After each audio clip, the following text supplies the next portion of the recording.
Assalamualaikum warahmatullahi wabarakatuh. Perkenalkan, nama saya Nadia Faikotur Rahmah dari Prodi Kesehatan Masyarakat, Konsentrasi Promosi Kesehatan, Stika Surya Global Yogyakarta. Saya akan melakukan penyuluhan mengenai keluarga berencana.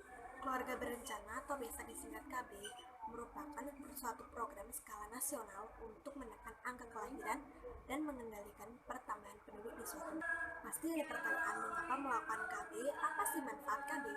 Nah, program KB atau keluarga berencana dilakukan agar pertumbuhan penduduk di suatu negara dapat dikontrol, sehingga kesejahteraan setiap keluarga dapat tercipta. Selanjutnya, apa sih manfaat dari KB?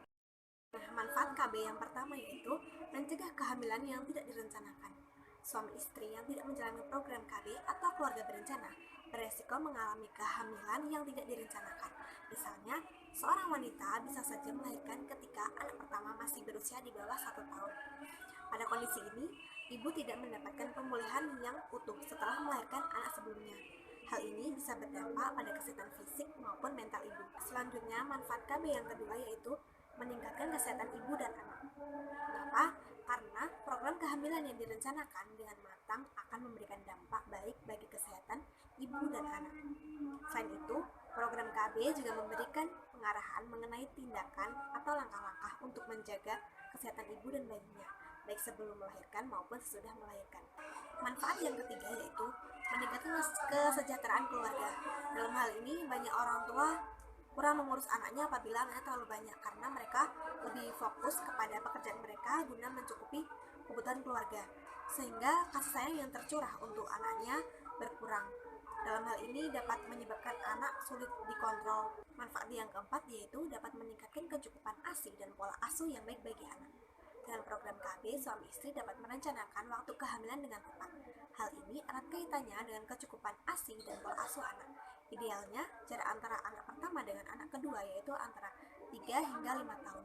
Dengan jarak waktu ini, anak pertama bisa mendapatkan manfaat ASI dengan maksimal, yang dari ASI eksklusif yaitu hingga usia 2 tahun. Nah, pasti banyak yang bertanya, KB itu bisa dengan apa saja? Nah, yang pertama, dapat digunakan dengan pil KB. Pil KB dikombinasi antara hormon progestin dan estrogen. Alat kontrasepsi yang satu ini membantu menahan agar indung telur atau ovarium tidak memproduksi sel telur. Keberhasilan penggunaan pil KB adalah 92 hingga 99% keberhasilan. Selanjutnya yang kedua yaitu alat kontrasepsi dengan suntik. KB suntik adalah alat kontrasepsi yang diberikan dengan cara menyuntikkan hormon progestin ke dalam aliran darah. Apabila digunakan dengan benar, jenis KB ini termasuk paling efektif mencegah kehamilan pada masa subur hingga 99%. Yang ketiga yaitu IUD. IUD adalah alat kontrasepsi yang memiliki bentuk seperti huruf T. Alat kontrasepsi ini dipasang dalam rahim dengan menyisakan sedikit benang pada vagina untuk menandakan posisinya. Tingkat keberhasilan penggunaan IUD adalah 97 hingga 99% keberhasilan. Selanjutnya adalah alat kontrasepsi menggunakan kondom. Kondom merupakan alat kontrasepsi yang praktis dan mudah ditemukan di mana saja. Bukan hanya itu, kondom juga mudah digunakan.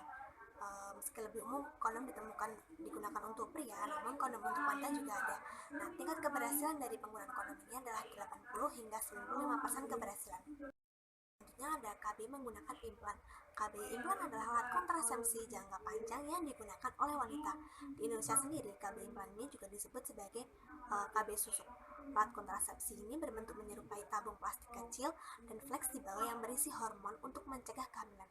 Nah, tingkat keberhasilan dari penggunaan KB implan sendiri adalah 97 hingga 99% keberhasilan. Nah, selanjutnya yaitu KB menggunakan kalender. KB jenis kalender ini merupakan jenis KB yang alami karena menggunakan perhitungan masa subur dari wanita. Artinya, pengguna KB kalender dianjurkan tidak berhubungan seks pada masa subur atau hari-hari yang berpeluang besar menimbulkan pembuahan. Nah, selanjutnya itu ada dengan vasektomi dan tubektomi. Vasektomi merupakan sebuah proses operasi kecil yang dilakukan pada pria untuk menghindari kehamilan pada wanita. Vasektomi bekerja dengan cara memutus saluran sperma pada air mani. KB vasektomi akan menghalangi sperma mencapai air mani yang diejakulasikan oleh penis. Sedangkan cara kerja dari KB tubektomi adalah dengan memotong atau mengikat saluran tuba falopi.